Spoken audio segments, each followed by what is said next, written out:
Alright guys, after a slew of EVs, China cars, very good looking China cars, and now back to the good old Mazda. This is the CX-30, which is essentially the, what am I, the brakes? Okay, essentially the jacked up version of the Mazda 3, but it feels heavier than the Mazda 3. It certainly feels heavier than the Mazda 3. Now, a 2-liter NA engine now, locally assembled. It's cheaper by anywhere from 15-18 grand from where it were. Okay? There's a rattling sound, probably by the keys. Nope, it's still there.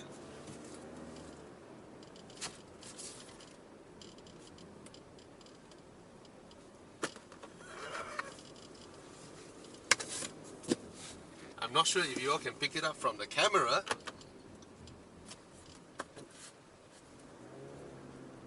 Okay, stop. Okay, it's still there. Anyway. Anyway. Now, oh, I miss driving Mazdas. The perfect sitting position, the perfect throttle, brake, steering placement. And yes, that rattle is annoying me, but I'll try to concentrate. It's just there. Yeah.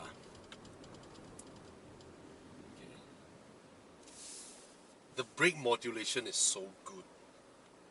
The throttle pedal placement, the perfect readable meters, you know. This one that doesn't respond to your touch, which was intentional. Mazda intentionally did it. Okay? So, see, the difference with China brands, and I cannot encompass every Japanese brand. You see, Mazda is the kind of stubborn car maker. You know, they know what is good for you, even though you don't agree or you don't think so, but your opinions doesn't matter. Alright?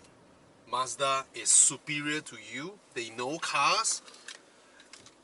They know their stuff, so they decide for you. Whereas the Chinese car makers will see what is out there. If it is within budget, they will throw everything at you. Okay? Wow! Amazing styling, suitable for EV. Don't care! I'm gonna design it on my 1.5 entry crossover Omoda 5. I don't care whether that design is suitable for EV or whatnot. Okay? They don't leave any room for their own in-house designers to figure out what's next. Okay? They don't do that. Someone who's very good at that is Honda. Honda would plan it accordingly. Right? City will copy 3 series. Accord will copy 5 series. Something like that. You know, they will plan it out.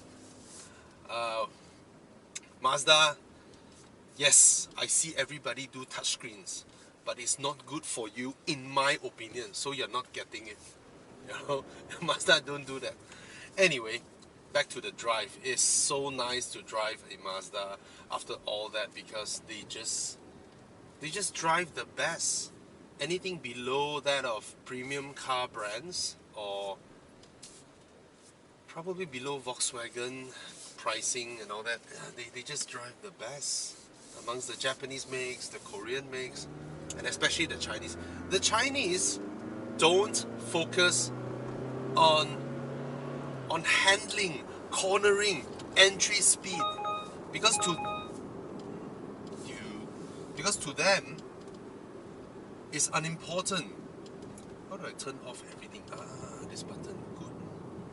Off everything. To them is why? You're driving in the city, right? You need your car to look good, stylish, spacious. Why do you care about cornering, holding its lines, the ability to tighten the corner further as you're turning, and then let you feel how much grip you have there? They don't care. Alright? Most Chinese brands can't corner like what I corner just now. Okay? I know there are some sports-oriented brands like MG, but they're not here yet. But MG is, as far as I know, and Link & Co probably, they are more sports-oriented. Most of them are not. They couldn't be bothered. All right, they just give you wireless charger.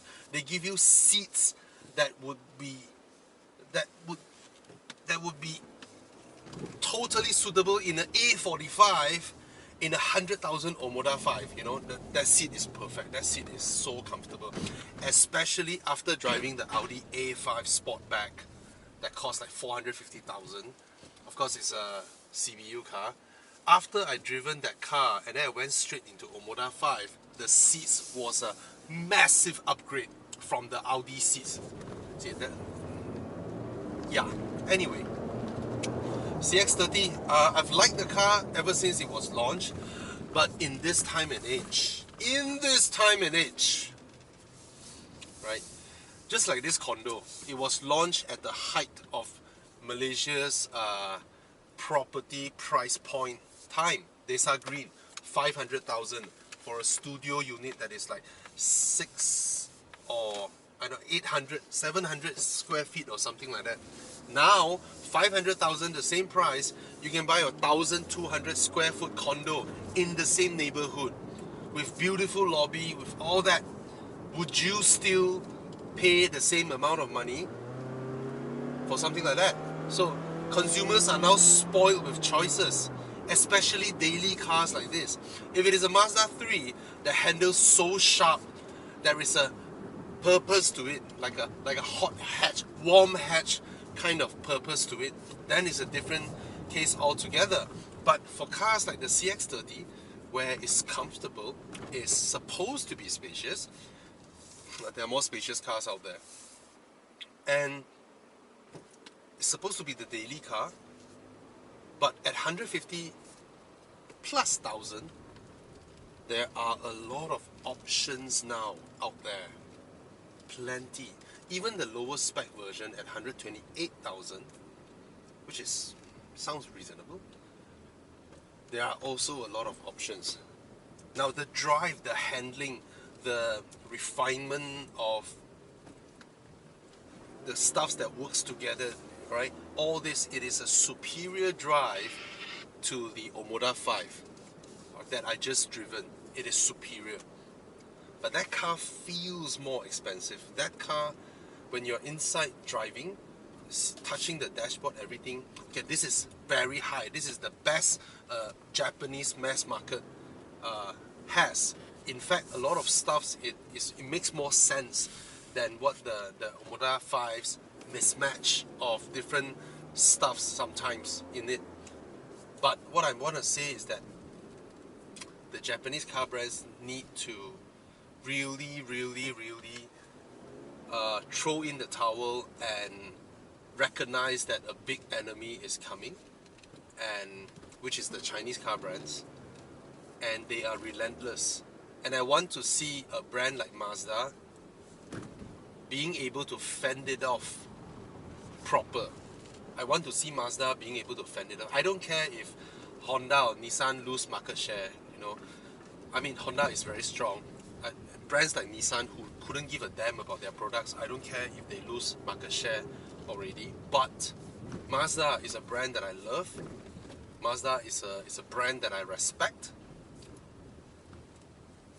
Their ideology speaks to me, but their ideology might not speak to this person, that person, this person, that Axia.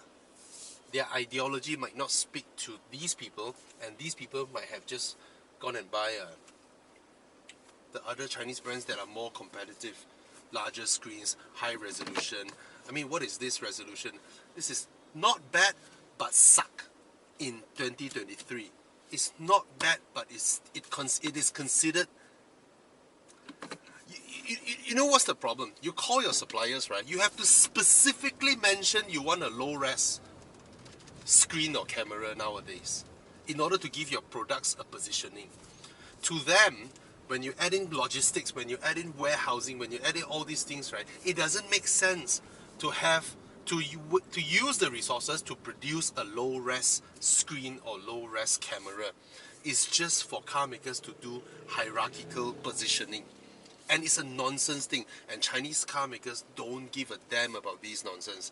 If they can put in a 7 series high resolution screen inside, within the budget, they will throw it in. If they can put a wireless charger in a 100k car, they will put it in. Look at this Japanese car, 150,000, one USB port. That's what I mean. Japanese car maker or Korean car maker, you all better buck up. The old game plan of hierarchically positioning your products to let consumer feel that, oh, you're 90,000, you don't deserve power seat yet. You need to go 110k, 120k. I tell you, the Chinese brands don't care. They couldn't be bothered. If it is within their budget, they will throw it in, and before you know it, they're gonna kill you. Alright? So 2 litre NA, 160 odd horsepower, you know, 200 newtons, nothing special, but these are amazing engines in the long run. Okay, they've been proven to be reliable, they are very fuel efficient. Again, it speaks to me, but does it speak to the guy who's been driving a Vios? Does he still want a naturally aspirated car, or he wants to upgrade to a turbocharged car? You see? So certainly it drives one of the best. I mean, Mazdas drive really well. I mean, of course, if I want a sportier drive, I wouldn't get a CX-30. I'll get a Mazda 3. I'll get a Mazda 3 or a Mazda 6. You know, they certainly drive better. Alright, so I want to see guys like these realize the danger they are in. Mazda is a small car maker. After so many years of Sky Active this, Kodo this, blah blah blah, Jinba Itai, all these things, they are still selling 1 million cars a year, less than Audi. And their profit margin isn't that big. So I really want to see Mazda do it, and then I see them launch rear-wheel drive bias SUVs. Yes, you get a lot of claps, but the amount of investment in an all-new big platform, big rear-wheel drive platform with an inline-6 engine, I just do not know how Mazda intends to recuperate the costs, the amortization costs of their products. You look at the CX-9. The CX-9 is so refined, so solid, so nice, and boom, end. Like, where is the sibling of CX-9 that comes out to help amortize the cost? You know, because it's a totally different platform from the CX-8 or whatnot. I mean, a lot of people would study stuff. Oh, they are similar. I don't care. It's a completely different thing. All right, wider, whatever. Yeah. So I wanna see Mazda not get killed too soon by the onslaught of these. Of course, they still have their American market. They still have their Australian market. But the growth markets are Southeast Asia. And yes, Japanese brands have a stranglehold on the Southeast Asian market, but Japanese and German brands also used to have a stranglehold on the Chinese market. And poof, in 5 years, just gone like that. Gone. Because their local products are competitive and consumers are not stupid, right? So right, that's what I hope. It's still a very nice car. If you are looking at buying this, it's still a fantastic car, okay? Albeit, you used to not think it's pricey, but now you will think it's pricey because of competition. Yeah. Drop off, then keluar. Tak payah visitor parking. Thank you.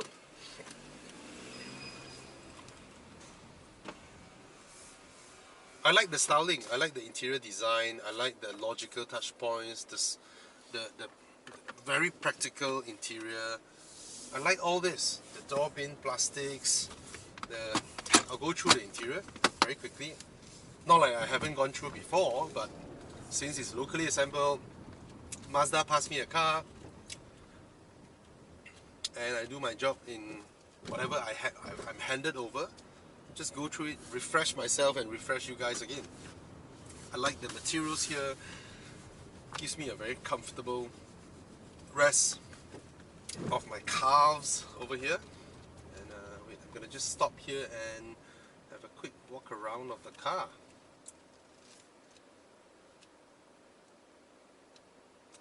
For youngsters, you may not know, at one point Nissan dominates. Nissan was Japan's biggest car maker and also Malaysia's #1 car brand at one point. Yep.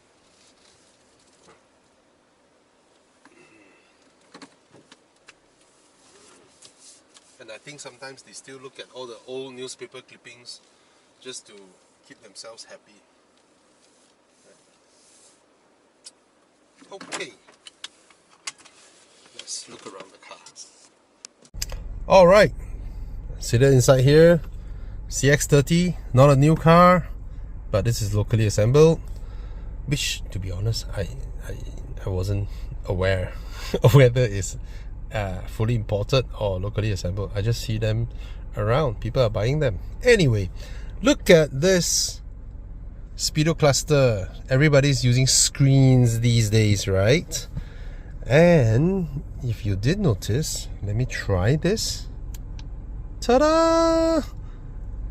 Doesn't look like it, right? I tell you, Mazda put so much time and effort into making the LCD screens, the edges, the little markers, they look exactly like the physical ones on the sides. I tell you, I sometimes that's the thing about Mazda. I just do not know how much effort they put in, how much time they put in just to make these two things match up, just because they want to. Again, look at that. Look at that. So I've never seen another LCD screen that matches the physical cluster like almost 100%. It's 100%. I don't even need to say almost, it is 100%. And that's Mazda for you. Mazda is that stubborn kid in the class that don't care he's late in his submission, he's over budget, he just wants to do it until he himself is satisfied. There are very few car makers in the world that does this now. Okay? Very, very few. Look at this entire brown color piece on the dash. It is an injection mold polyurethane soft touch, very nice squidgy feeling soft touch material that are very rarely being used in cars these days, because everybody goes this route, which is soft on the outside and then hard on the inside. There's a layer of hard plastic inside and then soft on the outside. But of course, Mazda made it thicker than the rest. Mercedes-Benz and all that, even BMW, even Audi, they all resort to this method now to give you soft touch feel, but actually down there is actually plastic. No, nothing wrong until the soft touch ends. This part is hard plastic, no foam, nothing. And I'm pressing it, I am pressing, drop. See that? Interesting, right? Anyway, physical buttons here, very easy to use. I was in the Omoda the other day. You can control the icons here, and then here they have another button, but it's touch sensitive as well, so it's damn funny. It's like both things are touch sensitive, but you touch here or touch there, either way. Anyway, physical buttons are always preferred. Physical knobs, all the knobs here. Knurled, of course, it's not a Bentley or an Aston. Okay, alright. I think the new Hondas also follow this sort of design. You have to thank Mazda for that. Mazda massively upped Japanese cars' in-car quality and gave pressure to both Toyota and Honda. And now when you see something so beautiful, you initially thought it would have been an Audi or something, but it's a Mazda. It's one of the most beautiful dashboard. Alright, designs, very, very nice. Okay, fit and finish is good. Look at the touch points, right? Very nice, very solid. Compartment wise, I kind of felt the Mazda 3 is better or similar here. Okay, there's just one USB port over here. There's a tray here, and then cup holders. Close this. Look at this. You can do a Lexus commercial with the opening of this, right? Slow opening. The patterns inside, but it sits deep, and then the upper layer gets scratched, gets fingerprint, but overall still better than just pure gloss black plastic. Okay, this one is a nice big knob, but I kind of felt that this top part just always occurred to me that it doesn't feel finished, right? It doesn't look like the final material that they intend to, like it was left that way. Okay, the buttons are easy to use, logical, easy to understand, but the screen here is like Mazda trolling people, right? Everybody put a screen up here and it's touch sensitive. In fact, Mazda themselves made it touch sensitive until they decided to put it further away from drivers and don't allow you to touch them, just allow you to go through all this with the knob, which actually costs Mazda more money than would if they just put a touchscreen there. Alright, that is dead easy to use. It's like how BMW used to be. This is way easier to use than what BMW is doing nowadays. Nowadays the BMWs, I mean Mazda themselves admitted that they are big fans of BMW, and so they follow BMW. But now BMW went and copied Mercedes-Benz, and then not sure what they're doing with their screen situation there. And look at all these buttons, they look so premium. Alright, cars of this segment don't do buttonry like that. This belongs straight up in the kind of E-Class A6 segment and category. Alright, very nice. Piece of foam in there. This is nice as well, it's alright. Nice material. Okay, so that's the front. The seats are reasonably comfortable. The belts are adjustable. Okay, now the center armrest, very nice material. Look at how soft it is. It is so soft. Very nice. One of the softest, most comfortable armrest. And then this is higher quality than even in Ferraris, I can tell you. Right, proper stitching, and it's nice to touch. It's just so comfortable. You rest your palms there, it's so soft. And oh, this part as well. This part is a foam padded leather that goes all the way down here so that your legs feel very comfortable resting on this. That's Mazda for you. Okay, now if you try really hard to pull it, it won't budge. It's for you to slide, and then you can access some stuffs, and then as you slide to the end, it's a very natural motion to slide to the end, and then it starts tilting. So let me tell you about the benefits of this. Okay, look at how big the opening is, how huge the opening is, and imagine this whole thing opening up. How high would it be, right? But by sliding first, then only tilting at almost half where the length of the armrest is, you are opening it up without having a huge thing that goes up. Alright, what this means is that for front passengers, it doesn't have a huge thing that just dangles there, and for rear passengers, they can easily access this compartment to take things. A lot of cars that just straight up open up, it becomes a big barrier as high as the headrest, and it blocks the view from the rear passengers from accessing anything. Okay, there's another USB port here and a 12-volt socket. I always love armrests with this kind of slide and open design, but of course they cost more to make for the car maker. Alright,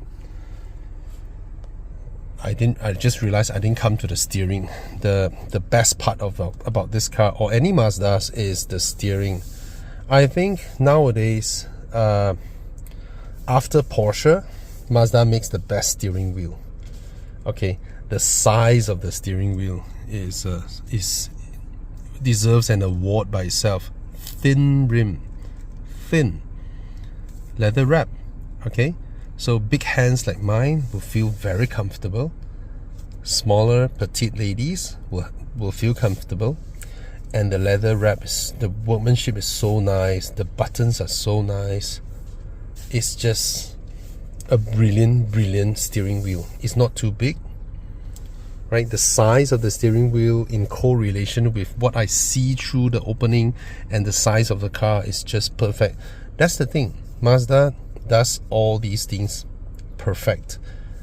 You know, the pedal shifters, the stalks, they're all high quality stuff. Right, proper steering wheel. I mean, it may not be the prettiest, but in terms of steering, touching, pressing the buttons and all that, this is one of the best steering wheels, you know. 3-spoke, good design, and a lot of opening to put your arms through. And look at this, my arms are rested here and I still hold it. Means they don't need a big steering wheel for me to be able to rest my arm and hold the steering wheel. This thing is important during long distance drives. Some car makers, they have a armrest over here, but it abruptly stops here. So I don't have enough. See, look at this. It goes all the way to the back because my elbow is the one that needs support and then hold the steering wheel. A lot of car makers miss this ergonomics. Alright, they thought the armrest is only solely for you to put your hand here and then you hold your steering wheel like that. No, this full length armrest on the door is just one of the nicest. And then the opening here is so comfortable. Some car makers, they put this too near and you feel like a little T-Rex, you know. And then some put it over here and then they move the buttons below or whatnot. It's just, this is nice. Okay, of course, if it is covered, if it is sealed off here, then I can put some stuff, which I welcome as well. I like those designs as well. Right, let's go to the rear. Door bins are not huge. There is nothing here, no speaker, nothing. They could have molded it to have a larger bottle here and then you can put more stuffs. Okay, nothing luxurious here. It's just a single piece of plastic, but there are no sharp molding lines. Okay, a little compartment here that looks a bit silly, to be honest, because the lid is opening is much bigger than the little compartment that it has inside. Okay, the seat settings are over here. Interesting. See, Mazda arrange their buttons properly. They don't litter them everywhere like Toyota does. Toyota, randomly you have one button here, you know. They just find space to litter their buttons. This is also another example. Look at the trip. It's a proper button that follows the curvature of this instead of just one stock, right, ugly stock like that. Right? Look at this as well. Right? Mazda do their stuffs properly. Let's go to the rear.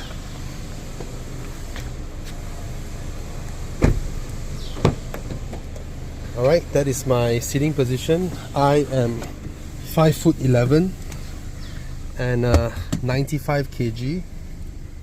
Just now when I was trying to come in, this thing is a bit low, so I bend my knees and then my knees sort of touch the B pillar. Okay, now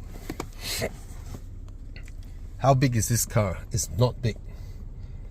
Okay, it's not big, but I can slot my feet under the front seats and my knees are like an inch away, and my size 11.5 feet can't slot behind the beginning of the rails and the base of the seats at the back, because if there is enough room here for me to place my feet in between the base of the rear seat and the starting of the rail, that would have meant that this part as well is also spacious enough for 3 persons who are sitting abreast to share the footwell space.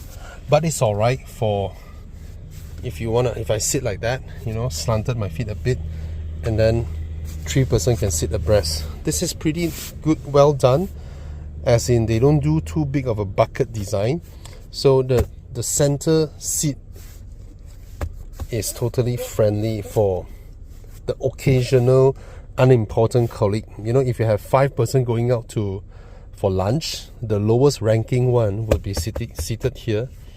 The boss will be there, right? The car owner will be here, right? And the colleague that is nice to you will sit here, and the colleague that was supposed to backstab you but pretend to be nice to you will sit here and talk to the boss while observing you. Alright, okay, that's a joke. Anyway, there's a little window here which helps with light coming in, and then the seat angle, the recline angle of the seat is considered okay, but could have been a little bit more reclined. Okay, HRV just passed by, certainly larger interior, but not as high quality as this. Okay, this is considered as a more premium product in a way, slightly, than the HRV. Okay, price points also reflect that, but Mazdas are priced higher anyway. Alright, so come, let's go to the boot. It's really not a lot larger than that of the Skyactiv G CX-30. It's not a lot larger than the Mazda 3, to be honest. It is larger, but not by a huge margin. Boot is decent, big enough. I really don't like this 3M thing that Mazda supplies with their cars, but nevertheless, you get a full-size spare. All the equipments are there, and you can drop the seats. There are no levers here to drop the seats. Having a lever here would show that this is another level of price point. You know, that's what the Japanese brands would do. Okay, and this is not a tonneau cover. It's like a hard piece that can be removed with ease. All right, but you get a you get a powered tailgate, and in terms of design, nothing has changed. It is essentially a jacked up Mazda 3. Okay, and if you look at the sides, from here, this is essentially a Ferrari Purosangue. Okay, so for 150,000 you're buying a Ferrari Purosangue. I think not bad. Okay, that's a joke. It's a good looking car. Mazdas are super handsome.